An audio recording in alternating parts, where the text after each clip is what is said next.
साथ हम नुक्कड़ नाटक लेके आए हैं। कोशिश नारी को जगाने की, उसे इस समाज में मर्दों के समान अधिकार दिलाने की, उसका खोया हुआ सम्मान उसे वापस लौटाने की एक छोटी सी कोशिश के साथ हमें नुक्कड़ नाटक लेके आए हैं। नुक्कड़ नाटक, नुक्कड़ नाटक, नुक्कड़ नाटक। मैं औरत हूँ, मैं खतरों से घिरी हूँ, मैं जंजालों में पड़ी हूँ। मत ये पूछो मुझसे मैं किस तरह बचूं। नमस्कार। गुरुओं पीरों ने कहा था कि औरत समाज भी मान सम्मान की उतनी हकदार है जितना कि हम पूरा समाज। क्या हम इस औरत समाज की इज्जत करते हैं? नहीं। आखिर क्यों हम इस नारी के प्रति अपनी हीन भावना रखते हैं? आखिर क्यों हम इस नारी को बुरी नजरों से देखते हैं? चाहे वो द्रौपदी हो जिसका बड़े दरबार में चीरहरण हुआ हो, या वो माता सीता जिसने अपनी पवित्रता साबित करने के लिए अग्नि परीक्षा दी, या वो आज की नारी जिसे अपने अधिकारों के बारे में तो पता है, न जाने वो किससे डरती है, किससे घुटती है, किससे दबती है। आए देखे औरत की कहानी पैदा होने से लेकर अंतिम संघर्ष तक हम टेस्ट एंड फ्लेम की जुबानें आए हैं भाई, आए हैं टेस्ट एंड फ्लेम्स, आए हैं भाई, आए हैं टेस्ट एंड फ्लेम्स, आए हैं। भगवान बस मुझे बेटा ही देना, मुझे और कुछ नहीं चाहिए अपना वंश बढ़ाने के लिए। भगवान बस इतनी सी ख्वाहिशें पूरी कर दे भगवान। अरे मुबारक हो, मुबारक हो। क्या हुआ? मुझे बेटा ही हुआ ना? नहीं, आपको लड़की हुई है। क्या? अरे भगवान मैंने कौन से पाप किए थे जो तूने मुझे लड़की दे दी? भगवान कौन सा पाप किया था भगवान? ये है उस राष्ट्र के लोग, उस समाज के लोग, उस देश के लोग जहाँ हर किसी को बराबर का अधिकार होने के बावजूद भी लिंग के नाम पर लड़के और लड़कियों में भेदभाव किया जाता है। लड़के और लड़कियों में भेदभाव किया जाता है। इस समाज में हर किसी को एक माँ चाहिए, एक बीवी चाहिए, एक बहन चाहिए, और देखा जाए तो साली और गर्लफ्रेंड भी हर किसी को चाहिए, लेकिन लड़की किसी को ही नहीं चाहिए। कब सुधरेगा ये समाज? कब बदलेगा ये समाज? कब सुधरेगा ये समाज? कब बदलेगा ये समाज? और शर्मा जी मुबारक हो, लड़की हुई है। लड़की मिठाई तो खिलाइए। किस बात की मिठाई खिलाऊं मैं आपको? जैसे लड़के के पैदा होने की खुशी पे खिलाई थी। क्यों? ये तो मनूस है मेरे लिए, सारी जिंदगी मेरे पे मुसीबत बनी रहेगी ये लड़की। अरे शर्मा जी कौन से जमाने में जी रहे हैं आप? धरती से लेके चांद तक, घर से लेके पार्लियामेंट तक आजकल लड़कियों का ही बोलबाला है, और आप अभी तक यहाँ फंसे हैं। तुम्हें क्या, तुम तो एक दिन चले जाओगे। इसकी दहेज की चिंता है, इसकी शादी की चिंता, इसकी पढ़ाई लिखाई की चिंता, ना जाने मुझे किस किस की चिंता होगी। अरे लड़की ने सांस लेना सीखा नहीं और आपको दहेज की चिंता पहले ही होने लग गई है। मुझे पता है मुझे क्या करना है। देखा आप लोगों ने कैसे लड़की के पैदा होते ही वो माँ बाप पे बोझ बन जाती है, उसकी दहेज की चिंता शुरू हो जाती है उन्हें। अरे मैं आप लोगों से पूछता हूँ कि क्या हम दहेज क्यों देते हैं? क्योंकि लड़की दूसरों के घर जाके रहती है। अरे पति तो सिर्फ 8 घंटे का काम करता है, लेकिन लड़की 24 घंटे काम करती है। माथे पे शिकन नहीं आती, फिर भी मुस्कुराती रहती है, मुस्कुराती रहती है। मेरी गुड़िया तुझको सुनाऊं, आजा मेरी गुड़िया। आज इस मनुष्य को छोड़ूंगा नहीं, इससे भी और माँ को ही मार डालूंगा। छोड़ वरना इसके साथ तुझे भी मार डालूंगा मैं। छोड़। पता नहीं किस मनुष्य कड़ी में मैंने तुझसे शादी की और ये मनुष्य पैदा हो गई मेरे घर। छोड़ छोड़। हमारा ही खून है, ये हमारा नाम रोशन करेगी। दूर हो जाए मेरी नजरों से, इससे भी दूर कर दे मेरी नजरों से। देखा आप सबको ने ये कैसा बाप है? इसकी बेटी अभी पैदा हुई ही है कि ये अपनी बेटी का जानदार दुश्मन बन गया है। ये यूं को भूल जाता है कि वो भी एक माँ का बेटा है और उसकी माँ भी किसी की बेटी हुआ करती थी। कुछ वर्षों बाद जब लड़की बड़ी होती है तो किस प्रकार उसके खुद के घर में उसके साथ लिंग भेदभाव होता है, लड़का और लड़की के बीच भेदभाव होता है। आइए देखें थेस्पियन फ्लेम्स के द्वारा। और बेटा आ गए तुम? हाँ डैडी। और घुमाए? हाँ जी। पैसे की कमी तो नहीं हुई? नहीं। खाना खुना खाया? नहीं डैडी, बहुत भूख लगी है। ओहो बेटा चलो बैठो यार, हम आपको खाना खिलाते हैं। चलो डैडी। चलो बेटा खाना खाओ। और खाओ बेटा, और खाओ। पापा मुझे भी खाना खिलाओ। दूर हो जाए मेरी नजरों से। तेरे को बोला था ना मेरे सामने मत आना। तेरे को ही बोला था ना इसे मेरी नजरों से दूर रख। पापा मेरे साथ ऐसा क्यों करती हैं? क्योंकि तुम्हारे पापा को बेटा चाहिए था बेटी, बस इसी वजह से। बेटा? आखिर क्यों? बेटी क्यों नहीं? आजकल तो बेटा और बेटी में कोई भेदभाव ही नहीं करता, और पापा आज भी रूढ़िवादी सोच में पड़े हुए हैं। इसमें तेरा कोई कसूर नहीं है बेटा, ये तो भगवान का कसूर है जो हमें औरत बना के इस समाज में भेजा। इस समाज में हम औरतों का कोई इज्जत ही नहीं है बेटा, बस इसी वजह से। आखिर क्यों? ऐसा क्या है जो एक औरत नहीं कर सकती? औरत देश चला सकती है, जहाज उड़ा सकती है, पुलिस ऑफिसर बन सकती है, फिर भी पापा ऐसा ही सोचते हैं। मैं समझती हूँ तुम्हारी सोच को, लेकिन तुम्हारे बाप को ये बात कौन समझाए बेटा? कॉलेज से जल्दी वापस आना। क्यों? भैया तो सारा सारा दिन बाहर रहते हैं, उनको तो कभी कहा नहीं आपने।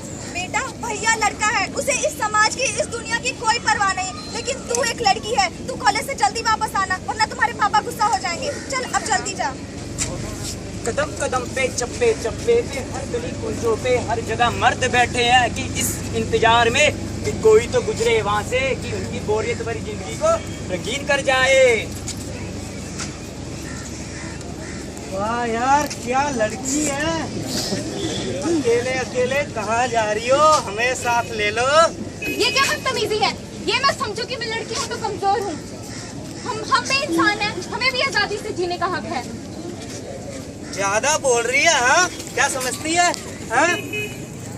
बताऊं तुझे, अभी वुमेन हेल्पलाइन नंबर 1093 पे कॉल किया तो पुलिस आके तुझे अंदर करेगी। मुटियार हुई टीवन जो लोकी नजरा पड़ते ने, बस ऐसे गलों मापे तीजे मन तो डरते हैं। अजी सुनती हो? हाँ जी। अरे बेटी नहीं आई हमारी, कहाँ पे है? बस वो आ ही रही होगी, बस थोड़ी सी देर हो गई है उसे आने तेरे को में। बोला था ना उसे टाइम पे बोला कर घर आने को। वो आ ही रही होगी। पापा, मुझे एक लड़के ने छेड़ा, गंदे गंदे कमेंट्स किए। क्या? तेरे को बोला था ना इसे कॉलेज मत भेजा कर, ढंग के कपड़े पहनाया कर। अभी तो 2 लोगों ने छेड़ा है, बाद में पूरा समाज बोलेगा, फिर क्या जवाब देंगे हम? आप इसे क्यों डांट रहे हो जी? सोचना तो उस सामने लड़के को चाहिए जो इस मासूम लड़की को छेड़ते हैं। वो ये क्यों भूल जाते हैं कि वो भी एक बहन के भाई हैं, एक माँ के बेटे हैं और उनकी माँ भी बहन एक औरत है। अरे बेवकूफ औरत की इज्जत एक कांच की तरह होती है, अगर टूट के बिखर जाए तो उसे समेटा नहीं जा सकता। तू चुपचाप इसे कमरे में ले जा, इसकी शादी पक्की करानी है मुझे कल। क्या शादी इतनी जल्दी? अभी इसकी उम्र ही क्या है जी कि आप इसकी शादी करा रहे हो? ज्यादा मत बोल, उम्र आमर की कोई चक्कर नहीं, बस इसको इसकी शादी करानी है बस। मामा, मुझे अभी शादी नहीं करनी, अभी मुझे पढ़ना है, कुछ बनना है। मैं समझती हूँ बेटा, मैं तुम्हारे पापा से बात करने की कोशिश करती हूँ। कभी लौ बन जली नारी, कभी आग बन धड़की नारी, कांटों पे पली है नारी, पर अपने ही बाग की कली है नारी।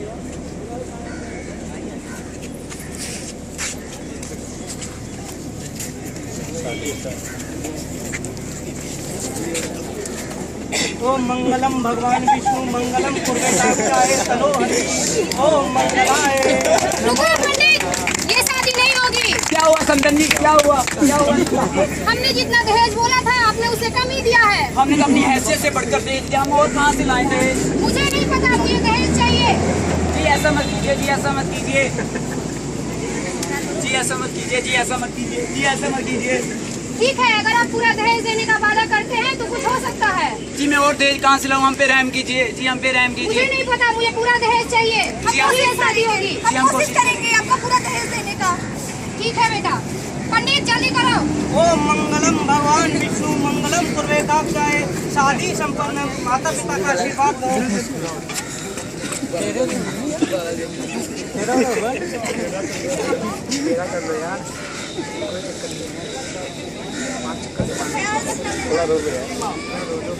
चलो चलो।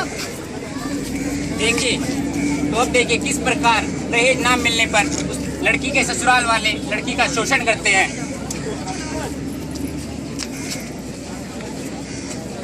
ओ बहू, तूने अभी तक पोछे नहीं लगाए, झाड़ू कौन लगाएगा? बर्तन कौन मांजेगा? तेरा बाप? एक तो तेरे बाप ने पूरा दहेज नहीं दिया और ऊपर से देखो काम चोर कहीं की। जी मुझे कुछ नहीं पता इस बारे में। धोखेबाज निकला तेरा बाप। जी ऐसा मत कहिए मेरे परिवार के बारे में। पता तो होगा तेरे बाप को, धोखेबाज निकला वो, बेवकूफ बनाया उसने हमें और बांध दी गले में ये मुसीबत। जी ऐसा मत करिए, क्या इज्जत रह जाएगी मेरे परिवार की? सौदा बोलती है तू? जुबान तो देखो लड़की की कैची की तरह चलती है। एक तो इसके बाप ने पूरा दहेज नहीं दिया, और तुझे बताता हूँ मैं। तो इसे बस बहुत हो गया। अब ये नारी और अत्याचार नहीं सहेगी। नहीं सहेगी, नहीं सहेगी, नारी अत्याचार नहीं सहेगी। आखिर कब तक सिस्कियां लेगी बहू की आंख? कब मिलेगा उसे न्याय? कब कहलाएगी वो कब बदलेगी समाज की सूरत? और कब कहलाएगी हर बेटी घर की इज्जत? कब बदलेगी लोगों की ये गंदी सोच औरत के लिए? कब बदलेगा वो पिता जिसने छीनी अपनी बेटी के हाथों से किताब? बाबुल प्यारे सजना सखारे सुनो मेरी मैया, कुछ नहीं हम किसी के सर के नाम धार में नैया, पतवार बने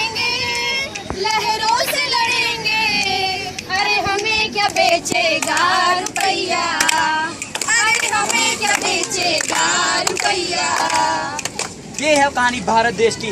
वैसे तो हमारा देश आज़ाद है, क्या हम आज़ाद है? हमारी औरतें आज़ाद है? नहीं, क्यों? आखिर हम इस नारी का सम्मान क्यों नहीं करते हैं? जहाँ पे हर चौराहे पे, हर जगह पे औरत का अपमान होता है। आए देखें आगे क्या होता है। तो देखा आपने हमारी इस कहानी में किस तरह औरत अपने पूरे जीवन पर संघर्ष करती रहती है। किस तरह औरत पूरे जीवन में संघर्ष करती रहती है। उसे इस बुराइयों का अंत खुद करना होगा दुर्गा का रूप लेके, लेकिन वो मुझे इसका अंत खुद करना होगा दुर्गा का रूप लेकर। लेकिन वो ये एक सवाल आप लोगों से, यहाँ खड़े सभी लड़कों से, क्या वो औरत को उसका सम्मान देने के लिए तैयार है? जी क्या वो तैयार है? एक सवाल यहाँ खड़ी सभी लड़कियों से, क्या वो अपने सम्मान के लिए लड़ने को तैयार है? जी तो हमारे साथ सारे मिलकर एक बार बोले, साडा हक, साडा